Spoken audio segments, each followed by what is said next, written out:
Horror कहानियां थी। कौन थी वो?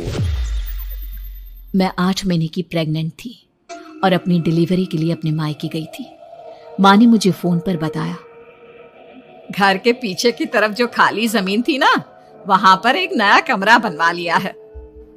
इतने सालों के बाद जैसे ही अपने घर में कदम रखा, कुछ अलग सा लगा। माँ, ये घर के पीछे की तरफ नया कमरा बनवाने की क्या जरूरत थी? अरे बेटा, घर के पीछे दूर दूर तक खाली जमीन है। तेरे पापा को कई दिनों से लग रहा था कि यहाँ पर एक कमरा बनवा लेंगे तो ताजा हवा मिल जाया करेगी। अब तो ये सब छोड़ और चल जल्दी से दूध पी ले। माँ, मैं थोड़ी देर में पी लूंगी, आप सो जाओ। मैंने दूध का गिलास उठाकर उस खिड़की में रख दिया। पता नहीं कब आंख लग गई। अचानक से खिड़की के पल्लों के खड़कने की तेज आवाज आई। दूध का गिलास धड़ाम से जमीन पर आ गिरा। जमीन पर गिरते ही दूध का रंग लाल हो चुका था। मैंने खिड़की से झांक कर बाहर देखा। चारों तरफ धुप अंधेरा था। उस अंधेरे की तरफ से कुछ आवाजें आ रही थी, जैसे छोटे बच्चे आपस में खिलखिलाकर मस्ती कर रहे हो।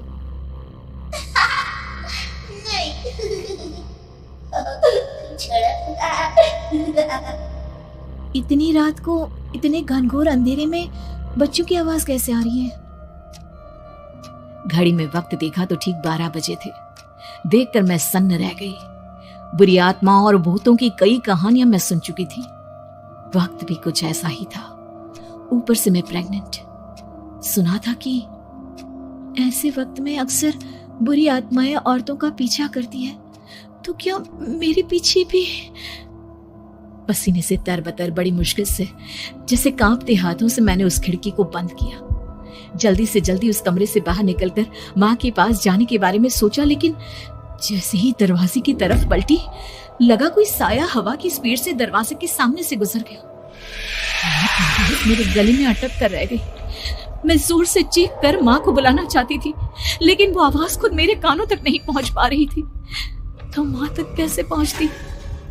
खिड़की के पल्ले एक बार फिर तेज हवा के झोंके से धड़ाम करके खुल गया और पूरी ताकत से मैं चीख पड़ी। जानती थी मेरी चीख की आवाज सुनकर कुछ ही सेकंड में माँ वहां पहुंच जाएगी, लेकिन ऐसा कुछ हुआ ही नहीं। मेरा कलेजा डर के मारे फटा जा रहा था।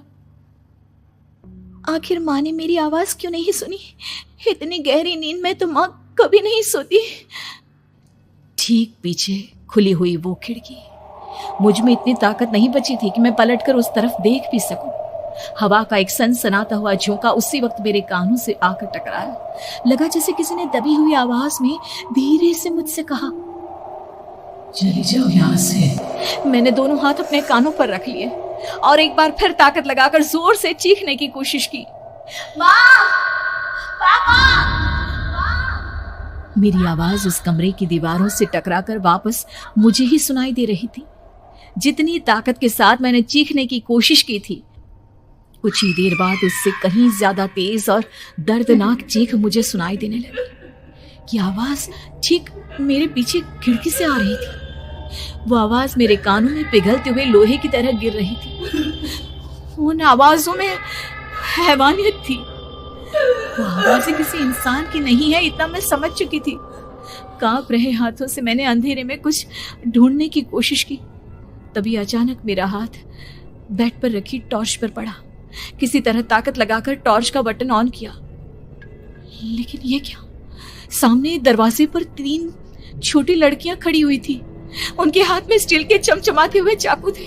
मैं घबराकर लड़खड़ाई और पीछे की तरफ हटी, लेकिन तब तक वो मेरे पास आ चुकी थी। उनकी गर्दन टेढ़ी थी और उनके हाथों के वो चाकू मेरे पेट को निशाना बनाने को तैयार।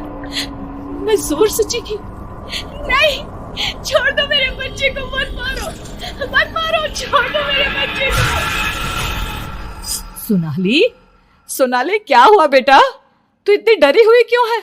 उठ बेटा, क्या हुआ? हड़बड़ाकर मैंने अपनी आंखें खोली। देखा तो दिन निकल आया था। माँ मुझे जगा रही थी। मेरा चेहरा पूरा पसीने से लथपथ था। क्या हुआ बेटा? तुमने कोई बुरा सपना देखा क्या? मैं अभी तक अपने पूरे होश में नहीं थी।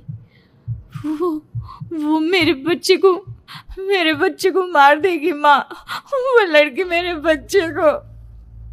मैंने घबराकर अपने पेट को छुआ। सब कुछ ठीक था। और वो दूध जो रात को यहां पर गिर गया था, उसका रंग लाल हो गया था।